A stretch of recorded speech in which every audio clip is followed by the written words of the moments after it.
Isso. Tá bom, então. Uma pequena introdução para situar as pessoas. Seria isso? Aham. Isso. O que foi a Revolução e o que se perdeu na França com o advento revolucionário. Tá bom. Então, ali no século XVIII, conhecido como o século das luzes pela propaganda revolucionária, a gente observa na França o surgimento e a popularização das ideologias revolucionárias, do liberalismo, nos clubes de debate, na sociedade francesa. Acontecem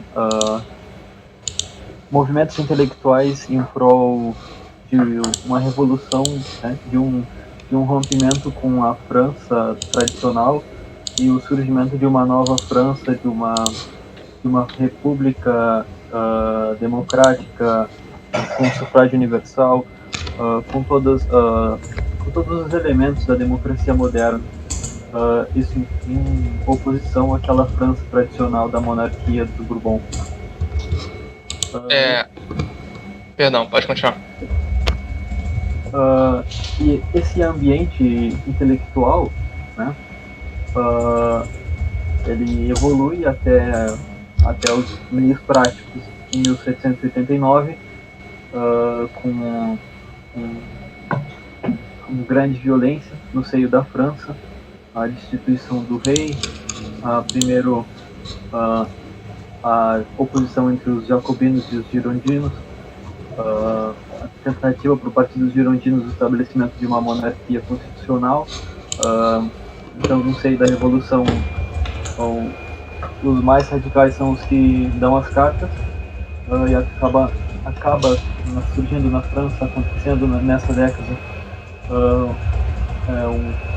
conflitos sangrentos,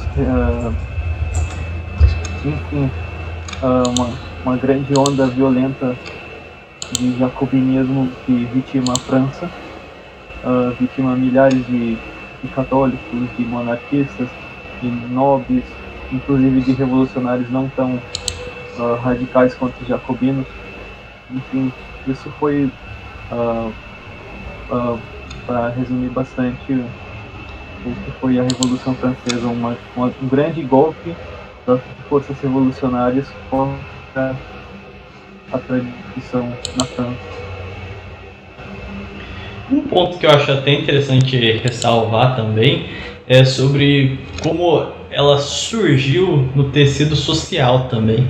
A gente pega desde basicamente da ascensão do humanismo, a própria aristocracia ela acabou perdendo seu sentido de ser, o que acabou em muitos sentidos resultando no processo revolucionário de ascensão da burguesia. Então, se a gente pega a própria Bastilha mesmo, era uma prisão completamente, vamos dizer assim, leve para pequenos burgueses, aristocratas, etc.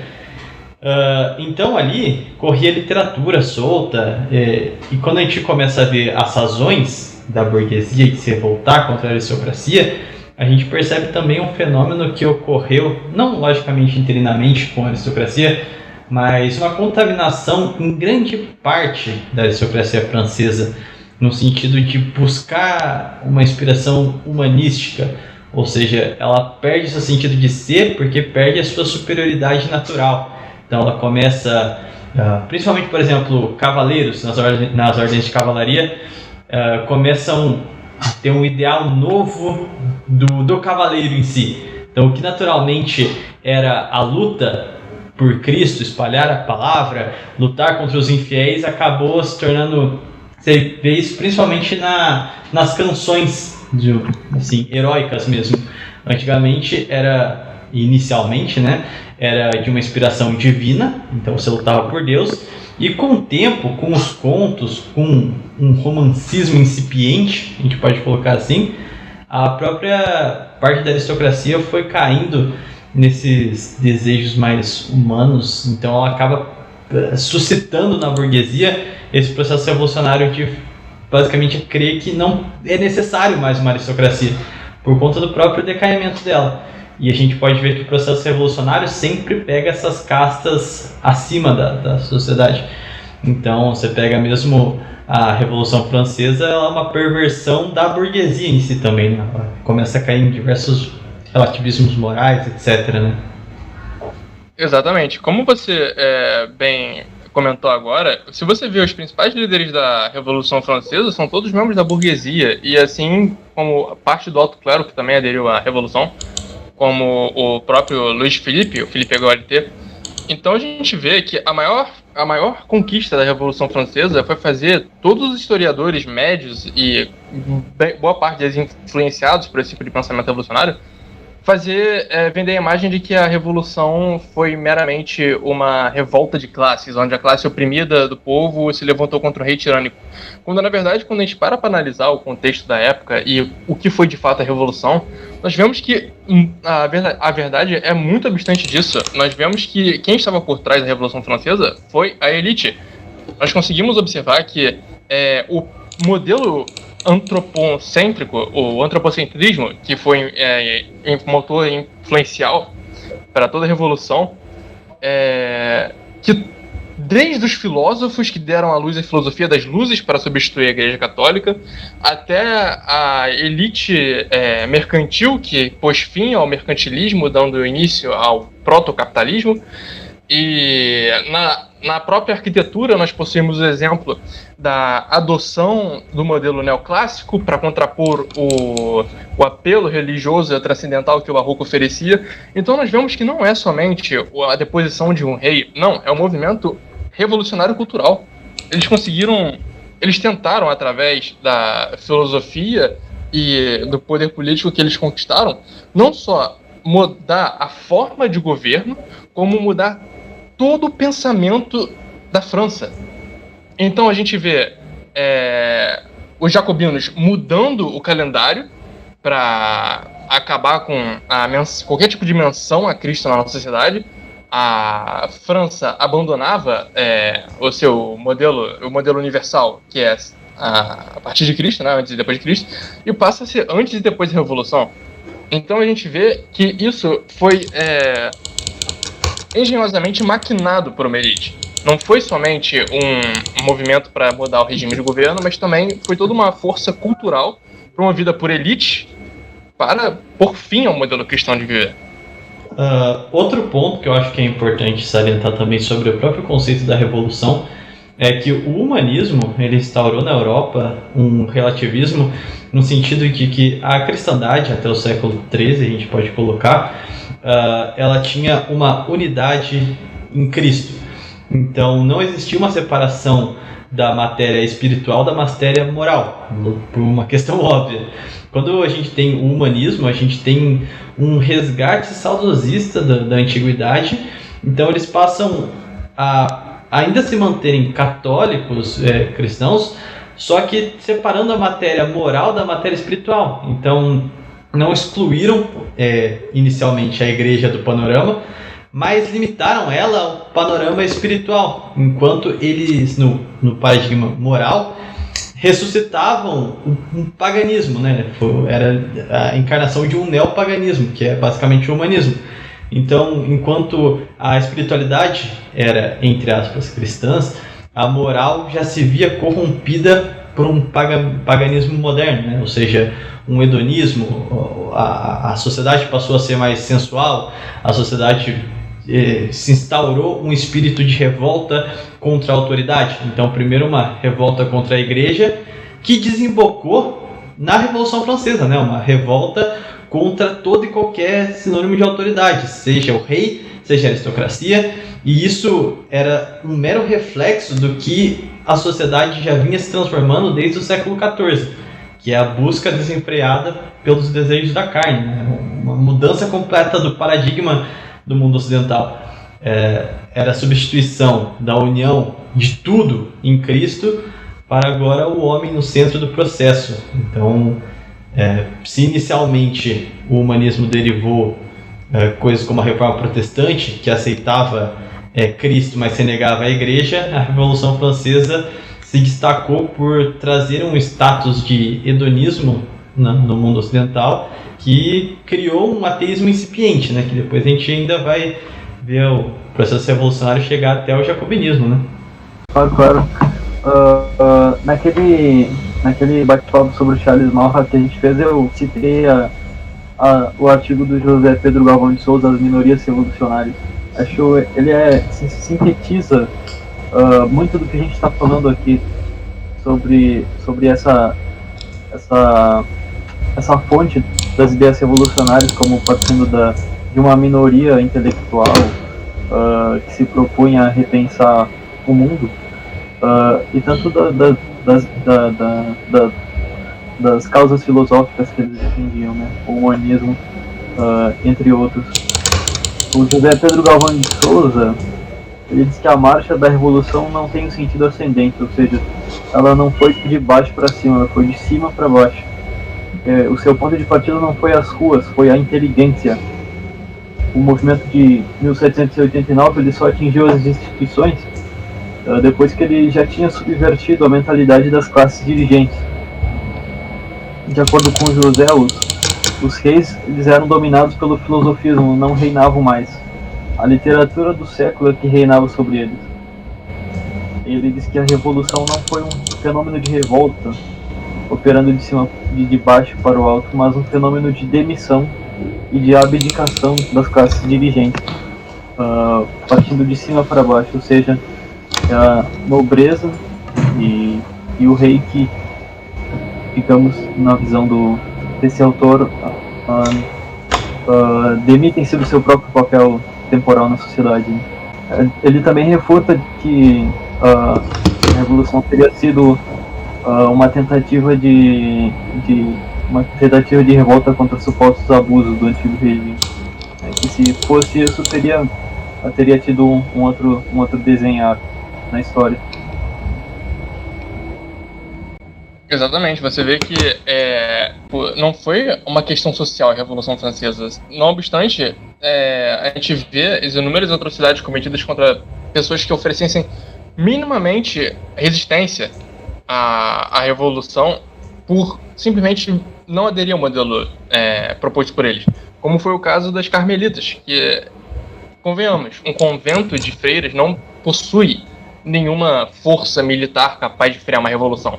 Mas o mero exemplo de santidade e castidade na sociedade coloca, ainda nos dias de hoje, em xeque toda esse pensamento revolucionário que possui toda a mentalidade movida justamente à questão da libido social, de anarquia, de não possuir nenhum tipo de ordem, que não seja, é claro, o liberalismo.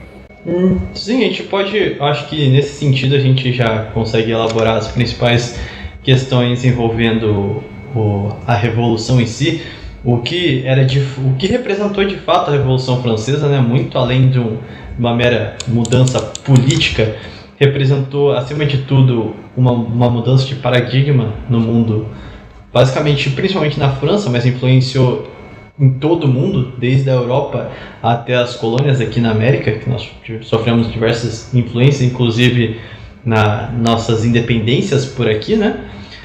Mas partindo agora para a contra-revolução, primeiramente eu acho que seria interessante a gente fazer um panorama geral sobre o que os contra-revolucionários buscavam. A gente pensa, graças à historiografia moderna, a maior parte das pessoas acreditam fielmente que era um bando de absolutistas malucos e etc. Mas além do que eles realmente buscavam, também é interessante a gente esmiuçar o que exatamente vinha a ser a contra-revolução no sentido mais transcendente também. Renan, você gostaria de começar? Como dizia as máximas carlistas, a principal questão do carlismo e da contra-revolução ser visto como forças absolutistas é pelo mero fato de que a história vai ser sempre contada sobre a ótica dos vencedores. Então, nós temos a visão da Revolução Francesa, que é uma guerra de classes, dos oprimidos contra os opressores, quando na verdade não é bem isso. E na prática a gente vê, uma vez que enquanto os líderes da Revolução Francesa eram a alta nobreza e a burguesia influenciadas por pensamentos antropocêntricos e iluministas, a gente vê do outro lado da contra-revolução o primeiro líder contra-revolucionário, ser o Santo de Anjou, o Jacques Catelinot, um fazendeiro que não possuía posses, era basicamente um bom católico, uma pessoa de uma região rural que se levantou contra todo esse tipo de ideias revolucionárias que tomaram de assalto a França.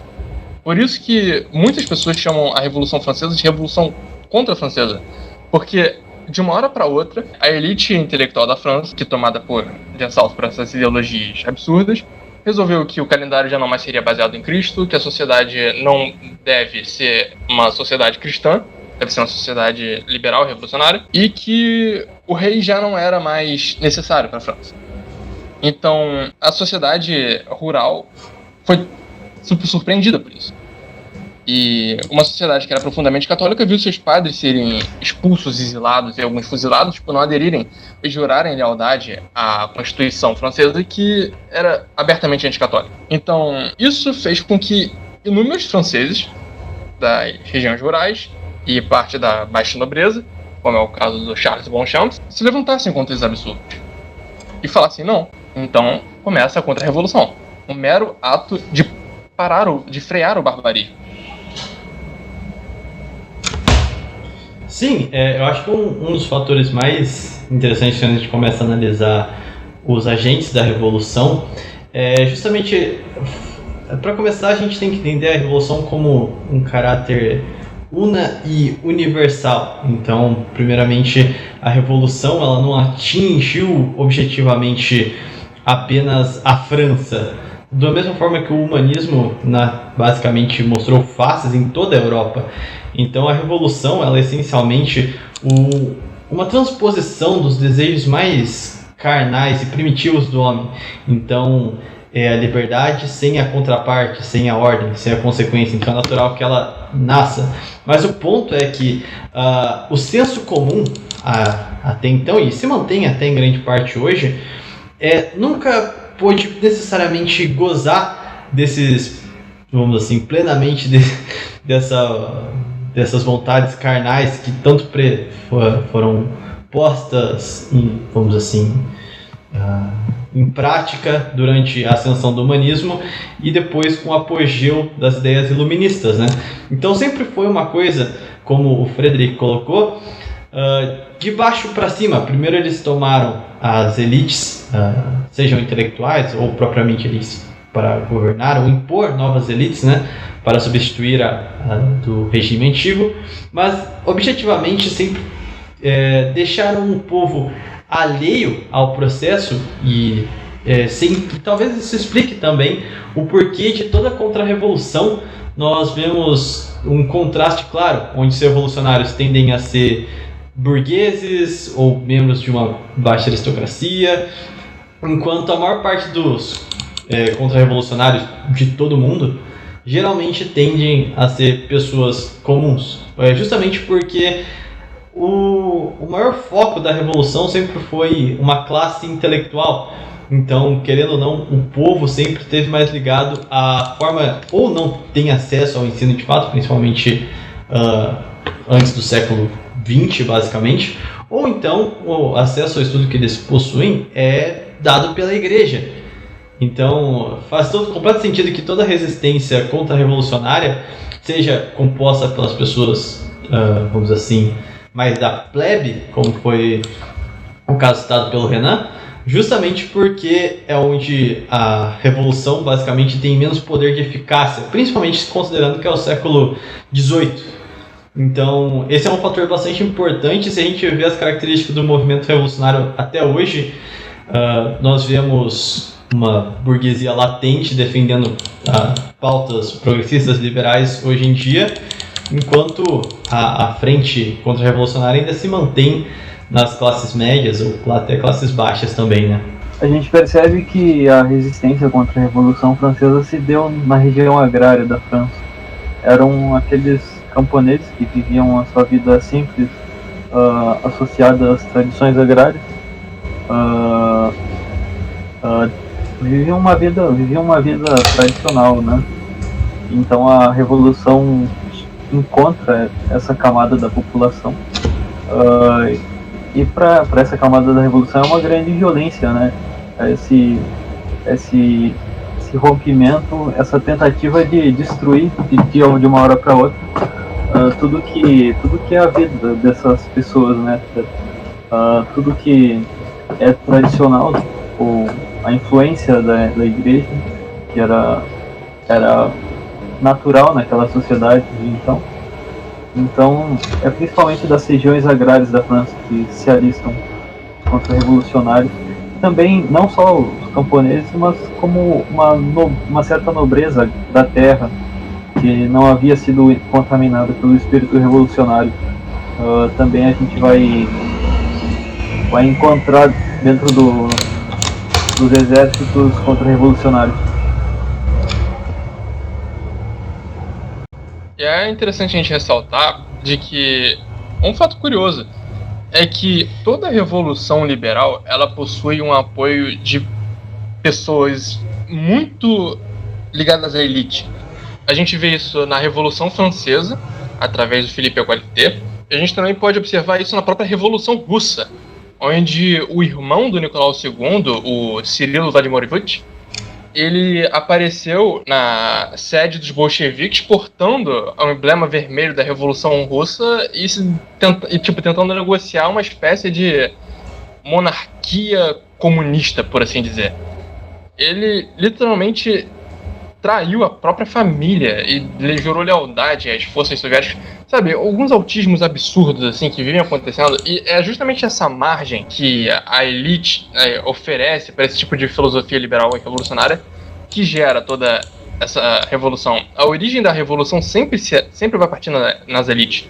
E por isso que tanto nas guerras carlistas quanto na contra-revolução francesa, nós observamos que, em contraponto, o pilar de resistência é sempre a nobreza campesina, como é o caso da família Roche-Jacquelin, que era uma família de caçadores. Então, era uma nobreza que ela simplesmente caçava e nas noites de caça elas abriam as suas próprias casas e recebiam os camponeses para fazer festas. Então, a nobreza da época possuía um vínculo muito forte com o camponês médio, porque os filhos cresciam entre eles. Então, é por isso que nós vemos boa parte dos camponeses partindo em defesa da contra-revolução, enquanto nas elites a gente vê meramente as elites cuidando dos seus próprios interesses, mesmo que isso custe centenas de vidas inocentes. Sim, e na própria questão de como a população mais tradicional reage ao processo revolucionário e como o próprio projeto revolucionário consegue se infiltrar na sociedade, a gente não precisa nem ir tão longe. A gente, no caso, às vezes o ouvinte não está habituado tanto ao cenário europeu, então, mas não precisa nem ir tão longe. O Brasil mesmo, ele só acabou caindo na própria regime republicano por uma tendência muito permissiva do próprio imperador, né? Corria a literatura revolucionária dentro do exército. E, em contrapartida, o principal povo que se rebelou contra o regime laico foi o povo nordestino. Foram principalmente a população mais tradicional. Logicamente não era o campo necessariamente. Não que eles não tenham partido para uma produção mais agrária, né? Como a gente sabe, Canudos foi uma grande resistência e conseguiu se sustentar de maneira muito esplêndida, mas a gente percebe sempre essa característica. A gente tem certo grau de permissividade, como a gente pode ver propriamente nos presos que estavam na Bastilha. Eles tinham literatura livre quase lá dentro. Eles lá dentro consumiam toda a literatura revolucionária, e foi justamente a cobra que picou o regime monárquico francês. Então houve um relaxamento nesse sentido que permitiu a degeneração do burguês francesa, de alguns aristocratas, etc. Então a gente vê sempre que as classes mais altas tendem a estar mais suscetíveis, talvez pelo ambiente artificial, longe da sociedade, da realidade de fato, e acaba tendendo a esses espíritos revolucionários, né? Mas é um processo que se repete tanto na Espanha quanto no Brasil, Eu acho que, creio que, não me lembro de cabeça qualquer regime que não tenha apresentado as mesmas características contra-revolucionárias, né? Esse ponto que você bateu agora foi genial. Uma frase que transcreve muito bem isso é a frase do tradicionalista brasileiro José Pedro Galvão, que o império no Brasil ele caiu principalmente por causa de uma falta de uma doutrina monárquica. Porque, como você disse, enquanto circulavam dentro das lojas maçonarias e fora, nas casernas, etc., toda a crença filosófica liberal e maçônica republicana, não havia uma disseminação de doutrinas nas capitais que fortalecessem o vínculo da população com a monarquia em si. Por isso que a gente não vê no Rio de Janeiro, em São Paulo, grandes levantes populares em defesa de uma contra-revolução. A gente vê, sim, no Nordeste, na Bahia, população humilde que possuía fortes vínculos com o catolicismo, porque o catolicismo ele é uma religião que zela pela monarquia. A gente vê que um dos principais pilares de qualquer monarquia na Europa sempre foi o catolicismo. É o catolicismo que legitima os reis, não o contrário. Então, a gente vê essa figura do Antônio Conselheiro liderando uma população contra a República, e a gente até chega a ver isso em graus menores na capital, no Rio de Janeiro, como é o caso dos almirantes Saldanha da Gama, que liderou a segunda revolta da Armada, que era monarquista que pretendia retornar à monarquia. Só que a gente não vê ele expressando uma doutrina, a gente vê ele indo às vias de fato, levantando as armas. Mas no Brasil, a gente pode afirmar com propriedade que só se surgiu uma doutrina política que defendesse a monarquia com Arlindo Veiga dos Santos e o patriotismo. Sim, isso também tem muito a ver com o tecido social. Então, para que uma revolução prospere, são necessários alguns passos no próprio inconsciente da população. Então, sempre o que precede uma revolução no tecido social é justamente a forma como ela encara as alterações. Então isso a gente consegue ver com muita maestria nos dias de hoje mesmo, que as mudanças sociais estão acontecendo de maneira muito rápida. O que era abominável há 10 anos atrás já se torna moderado hoje em dia. Então o ponto principal é justamente quando a gente para pensar o que precede o processo revolucionário é o silêncio. Então, a partir do momento que determinados grupos começam a impulsionar determinados comportamentos, determinadas ideias, e não existe um expurgo claro, o que você está deixando é que as futuras gerações não vejam com estranheza tais ideais. E a gente, principalmente do século XIX para trás, a gente percebe que esse processo se replica constantemente com as classes mais altas, né? Então, no Brasil a gente pode pegar propriamente as classes mais altas que frequentavam, por exemplo, as universidades de direito, que corria material iluminista lá dentro, humanista fortemente, sem nenhuma contraposição. Então, o mesmo caso foi o da França, diversos comportamentos, inclusive muitas vezes vindo da própria nobreza, que não eram reprimidos, e a própria população chegou a praticar a nobreza, a burguesia praticava comportamentos que não eram repudiados publicamente, então passam a ser aceitos, normalizados. Então, tendências geram ideias, e as ideias resultam em fatos. E os fatos, basicamente, é o que alteram as instituições, as leis, enfim, é isso que de fato traz a mudança social. E esse é o principal erro que nós vemos sendo cometido sucessivamente, o que dá bases para a revolução. Basicamente, é o silêncio do senso comum, em vez de repudiar o estranho, as ideias alienígenas, na maior parte das vezes ela se cala, talvez por um medo de não aceitação, enfim. Hoje em dia isso é mais comum, mas eu realmente não entendo como no passado não existia uma retaliação firme por parte das classes tradicionais, por exemplo, aristocratas tradicionais, etc. Como as ideias liberais, iluministas, humanistas conseguiam correr com certa naturalidade para a juventude, né? Mas isso isso é claro, porque o grande mal do conservadorismo é que o conservadorismo ele cada vez vai se degenerando mais.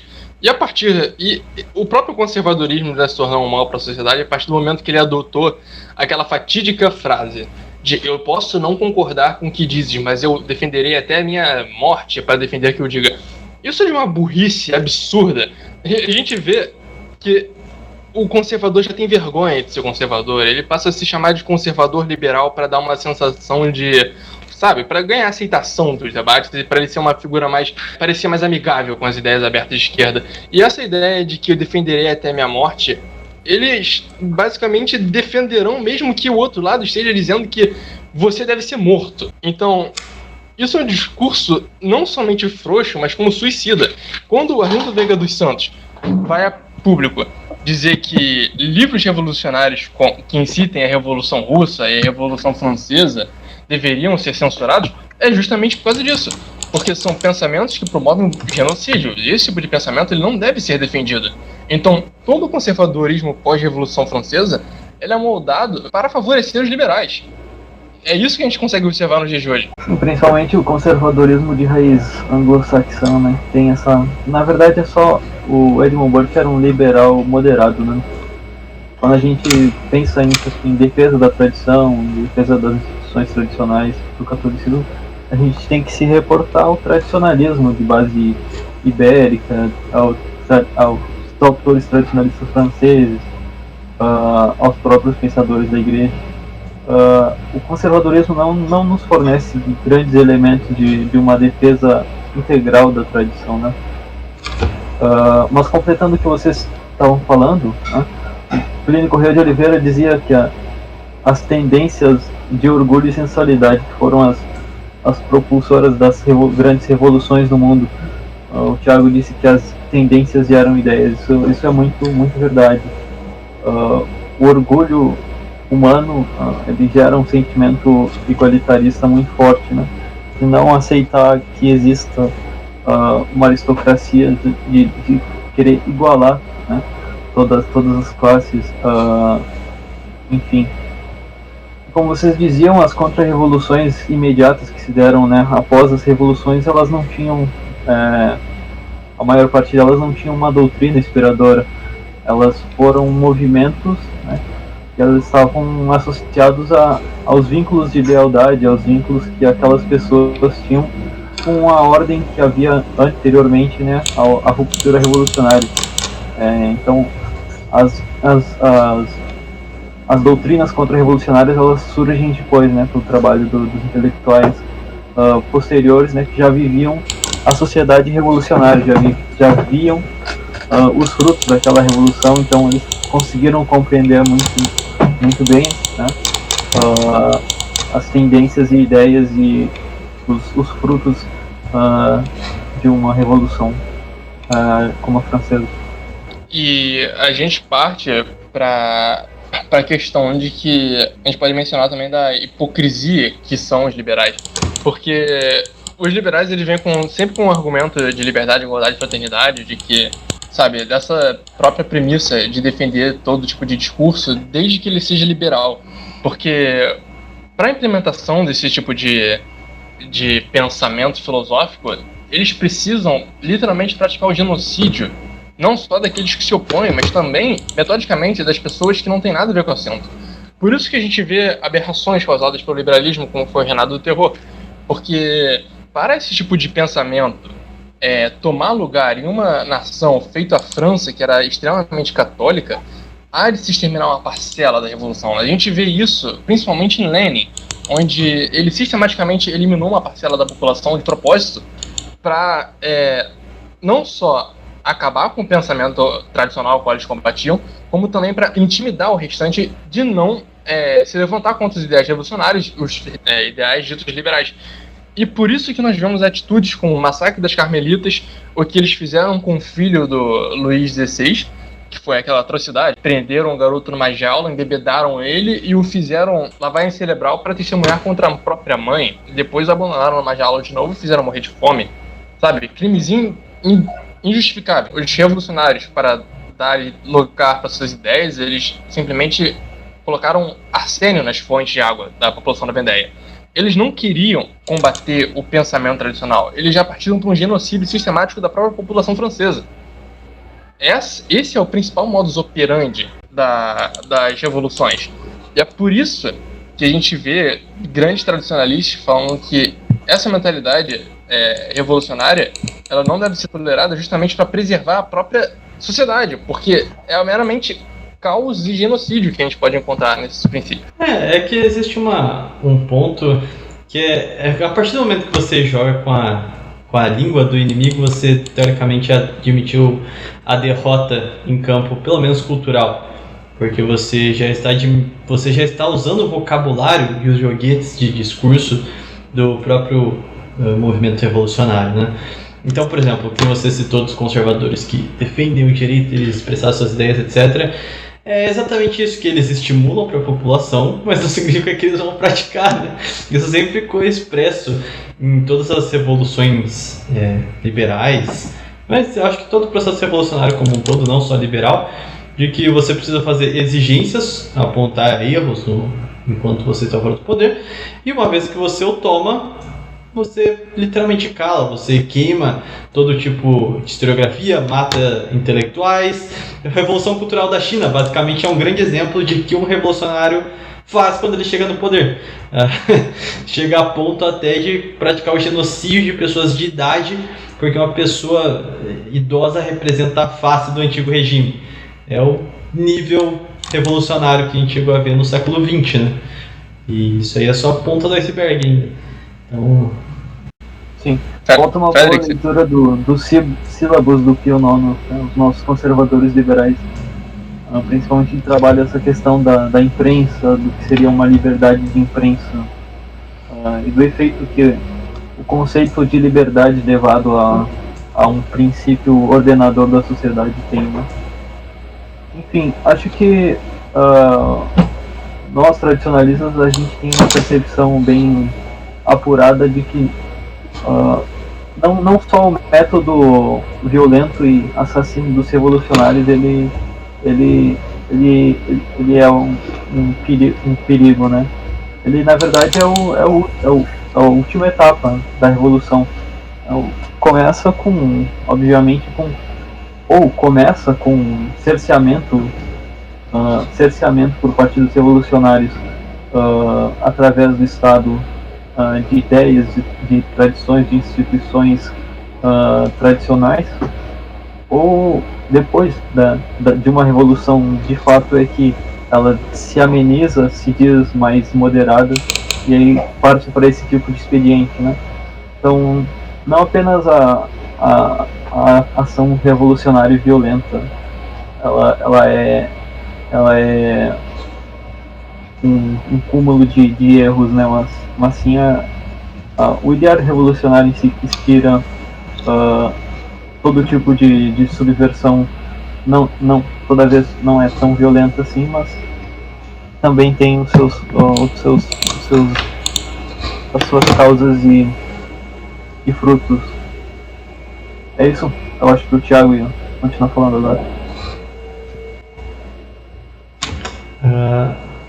Não, então eu ia até passar eu creio que a gente tenha feito um preâmbulo bom da mentalidade revolucionária e também as necessidades básicas de uma doutrina mínima durante a contra-revolução, uma vez que a revolução é una, universal e dominante. Então você pode perceber que também um outro aspecto da revolução é que as suas conquistas nunca estão, vamos dizer assim, a revolução nunca se sente satisfeita. Então você sempre parte para um degrau a mais na degradação moral do homem, né? Hoje em dia, justamente por a gente ter entrado após a Revolução Protestante francesa e bolchevique, a gente se encontra hoje basicamente preso num joguete cultural, né? Mas ela ainda apresenta as mesmas características. Os absurdos que eram cometidos com face ditatorial clara, hoje só permanecem de maneira velada, né? A gente pega, por exemplo, mesmo a pauta do amor livre, né? Sempre começa com o direito civil de casais homossexuais, depois parte para a adoção de crianças por parte desses pares, e depois a gente começa a partir para poliamor e desconstrução total da família. Então é sempre um processo gradativo e contínuo, e nunca isolado, né? Não acontece em uma nação.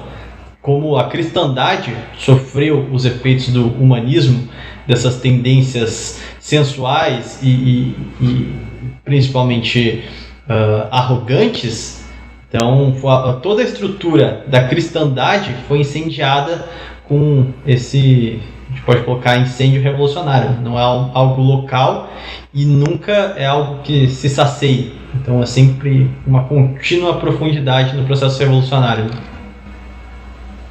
A gente pode observar que o que você acabou de falar é verdade, da questão dos revolucionários não saciarem, que mesmo nos dias de hoje, quando essa mentalidade já domina tanto a política, quanto os meios de comunicação, quanto os filmes, Hollywood e tudo mais, nós ainda vemos essa galera de esquerda acreditando firmemente de que mesmo tendo todo um aparato institucional a favor deles, eles ainda são os revolucionários da parada.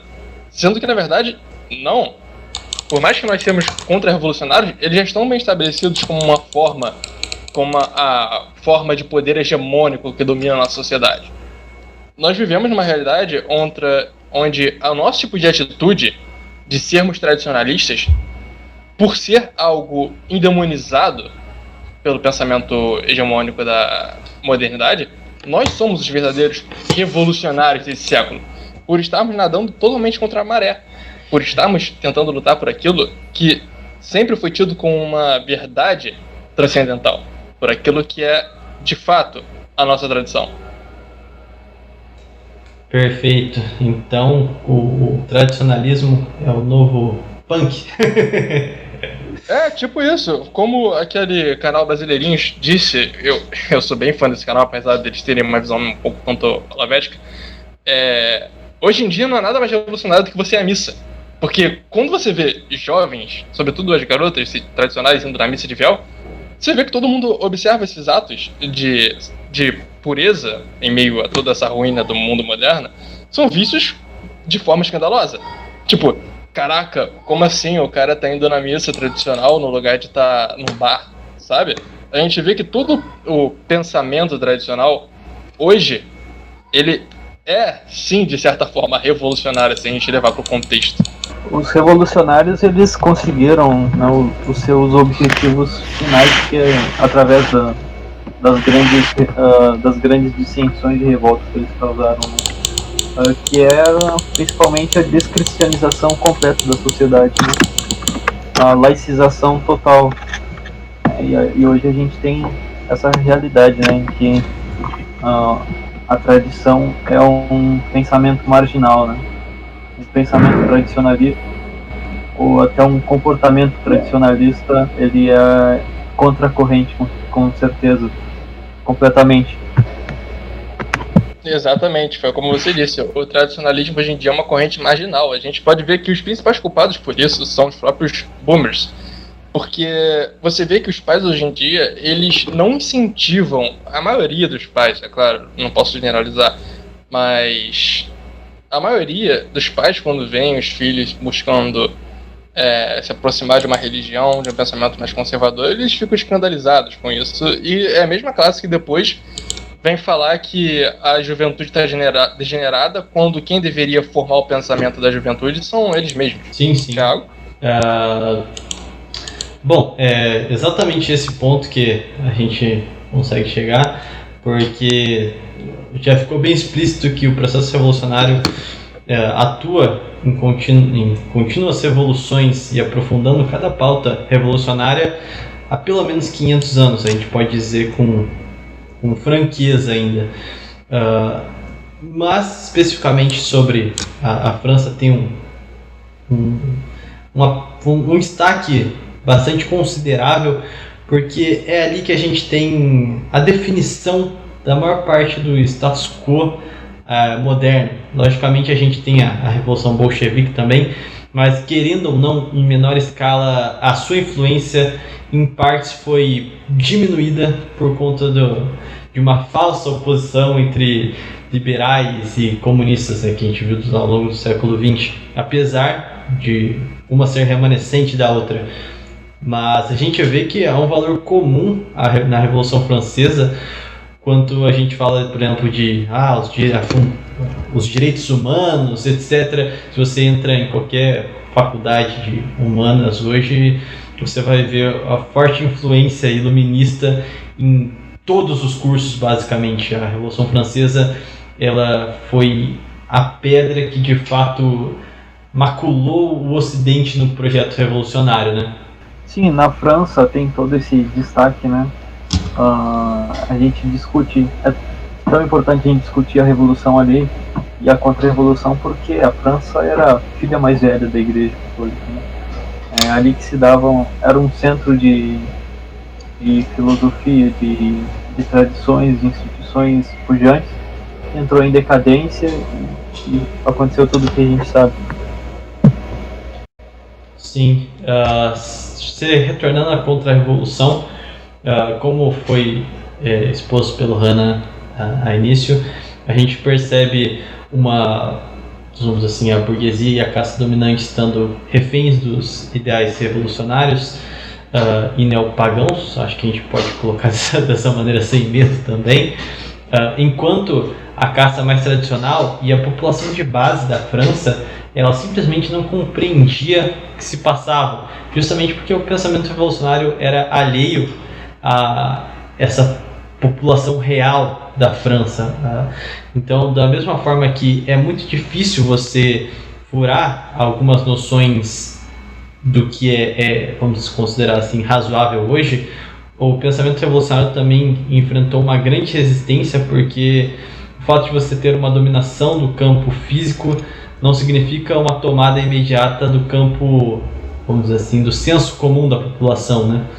Então, quando a gente vê o que foi a Contra-Revolução, foi basicamente um dos últimos suspiros em tentar manter a ordem normativa na moral e o último suspiro, vamos assim, de uma herança católica e tradicional na própria França em si.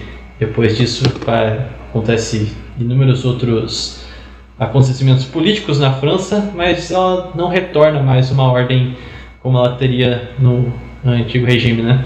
É aquela coisa, Deus não exige de nós a vitória, sim um combate. E a gente vê que a Contra-Revolução em si, ela já possui um aspecto mitológico, não só pelo fato de ter o seu líder, o Henri de Roche-Jacquelin, um nobre de baixa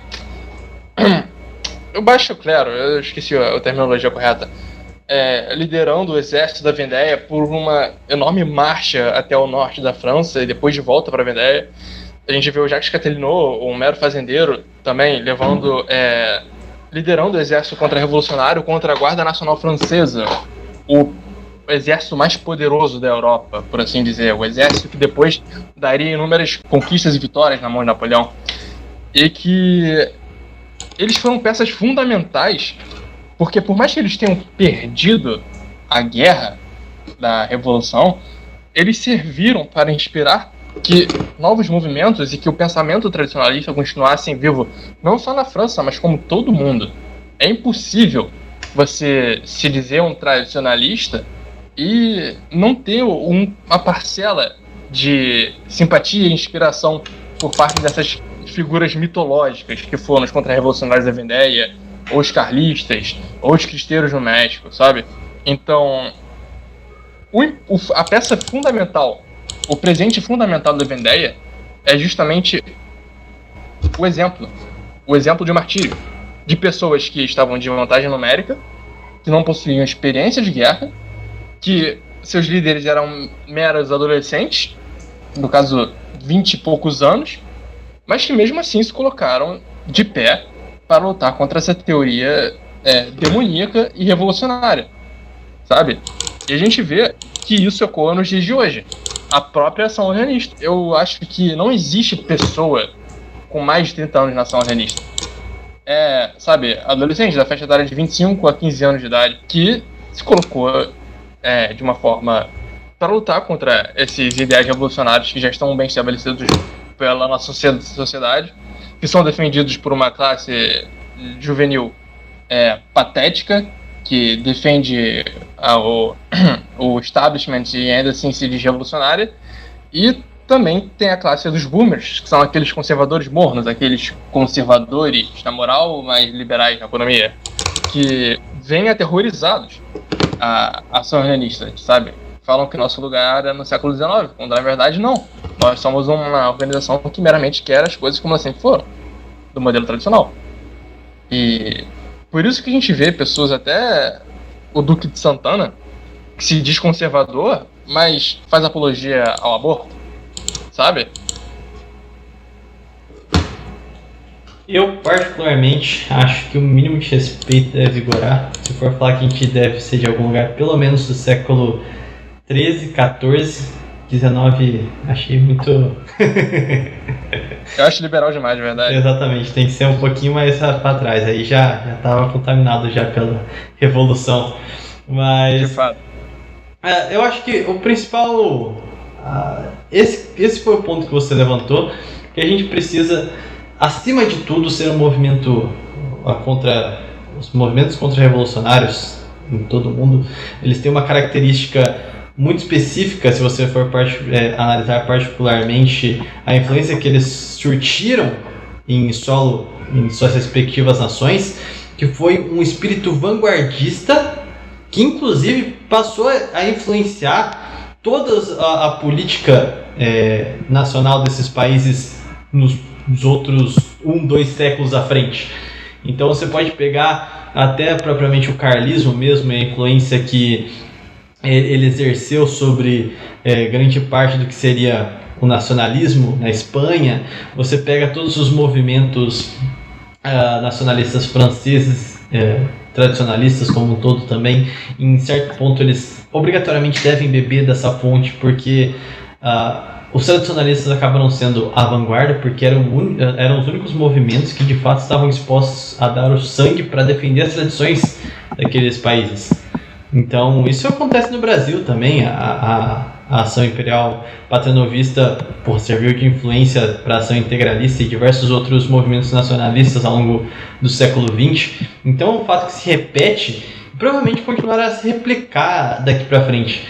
Até que, como Arlindo já tinha um fator bastante determinista, é uma questão de tempo que de fato nós consigamos restaurar o reinado social de nosso Senhor Jesus Cristo, né? Acho que a gente tem que ser justo com o século XIX, que ele teve uma contra-revolução bastante considerável ali na época da restauração, né, do Congresso de Viena, com Clemens von Metternich. Ele liderou uma iniciativa diplomática em toda a Europa de uma volta àquelas monarquias legítimas, né? Que durou até os novos ciclos revolucionários no meio do século XIX. Mas é isso que o Thiago falou mesmo, né?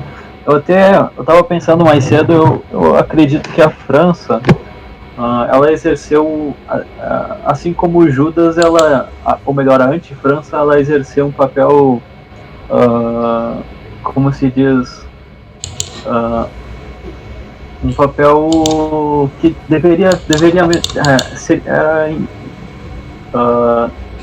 não havia outra questão, né? outro caminho a não ser esse, né?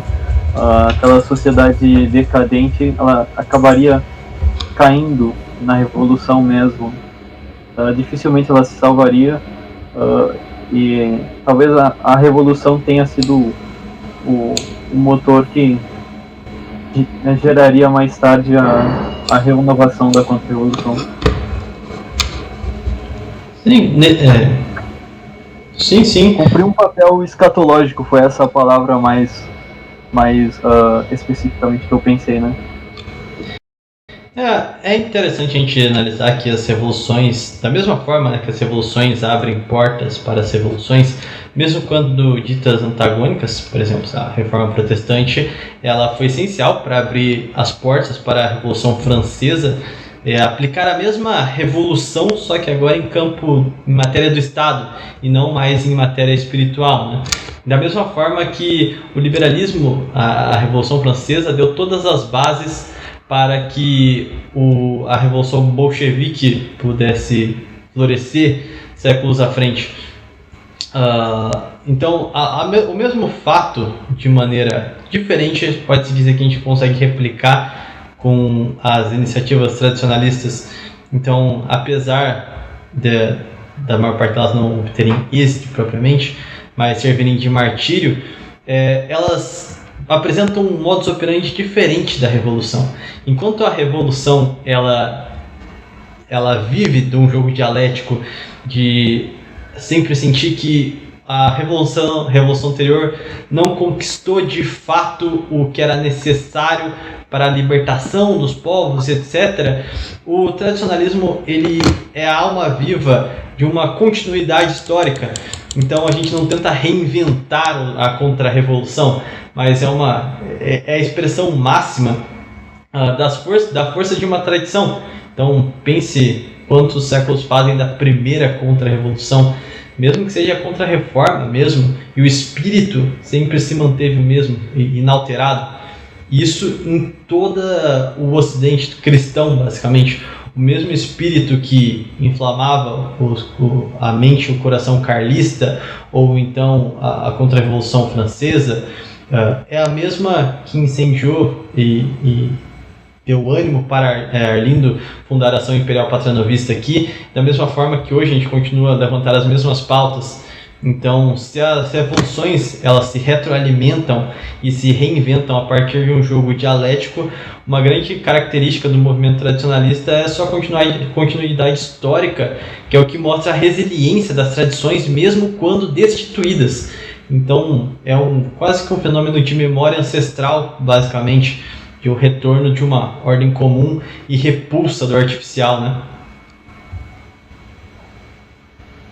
De fato, é por isso que o tradicionalismo tem muita birra, justificada, claro, com o conservadorismo.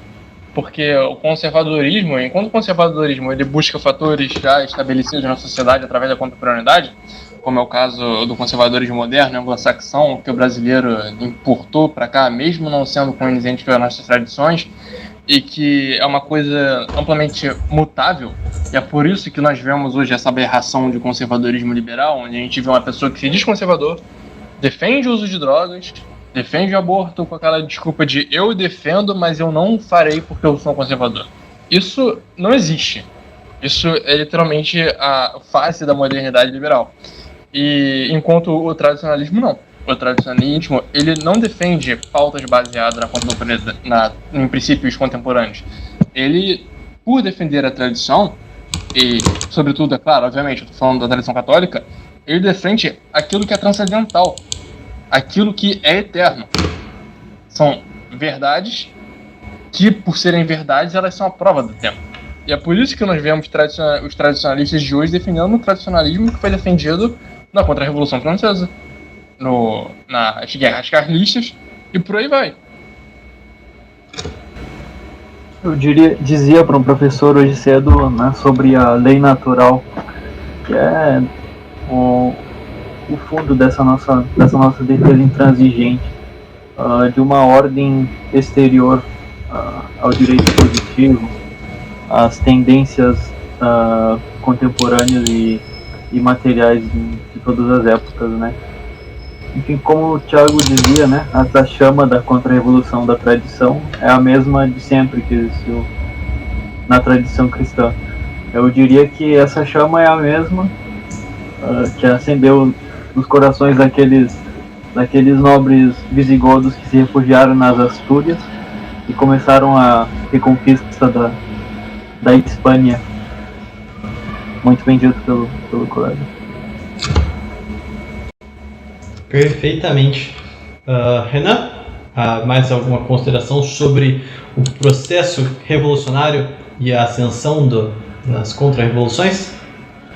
Toda tentativa de alterar o status quo da sociedade e principalmente, de forma completamente artificial, como foram essas revoluções, sempre partindo de cima para baixo, como analisou perfeitamente o Frederick, a gente vai ver, sim, uma reação de fato orgânica contra a revolução. E é isso, basicamente estamos aqui para enaltecer o trabalho dessa comunhão orgânica que brotou na Contra-Revolução Francesa e também dos carlistas, que contrapõem todos esses valores elitistas que a gente vê na sociedade francesa. Frederick, últimos comentários? É sempre bom lembrar, né, que em todo o mundo latino foi a mesma coisa, né? Os carlistas, os contra-revolucionários na França, na Península Itálica ali os sanfedistas, os defensores das monarquias que foram invadidas pelo pessoal do Garibaldi, em Portugal os miguelistas, enfim, é uma constante no mundo latino essa organicidade da defesa da tradição. Bom, nós temos sempre que lembrar, principalmente o período atual, onde mesmo aqueles que se dizem católicos são absurdamente relativistas. Por exemplo, católicos hoje têm medo de bradar com clareza que não existe salvação fora da igreja. Isso é um dos principais problemas que nós temos hoje em dia, mas nós temos que ter sempre como exemplo os primeiros cristãos, que eram absurdamente fervorosos. A prática religiosa era tão forte que a mera exaltação da fé foi o que levou à conversão de diversos povos bárbaros. Então esse é um fator extremamente interessante para a gente tomar por base como exemplo de como atuar em períodos tão difíceis, talvez a gente pudesse definir assim o mundo moderno. A história de Santo Ambrósio mesmo é perfeita nesse sentido, mas a gente só tem que ter uma mentalidade posta em mente que nós não devemos de forma alguma partir para o relativismo moral ou medo de propriamente defender o que é certo sem apelar para um pragmatismo ou por uma não aceitação da modernidade, porque nós temos que deixar claro os inimigos do Ocidente. Então, um ponto que nós devemos ressaltar sempre é que a salvação do mundo moderno, um futuro para nossa nação, para o nosso mundo como um todo, é a restauração de tudo em Cristo. Então, nós não devemos ser relativistas, porque sempre vale a velha máxima, né? Se não está com Cristo, está contra Cristo. Creio que essa seja a melhor definição para a nossa postura nos dias atuais. Exatamente. Quem com Cristo não ajunta, espalha.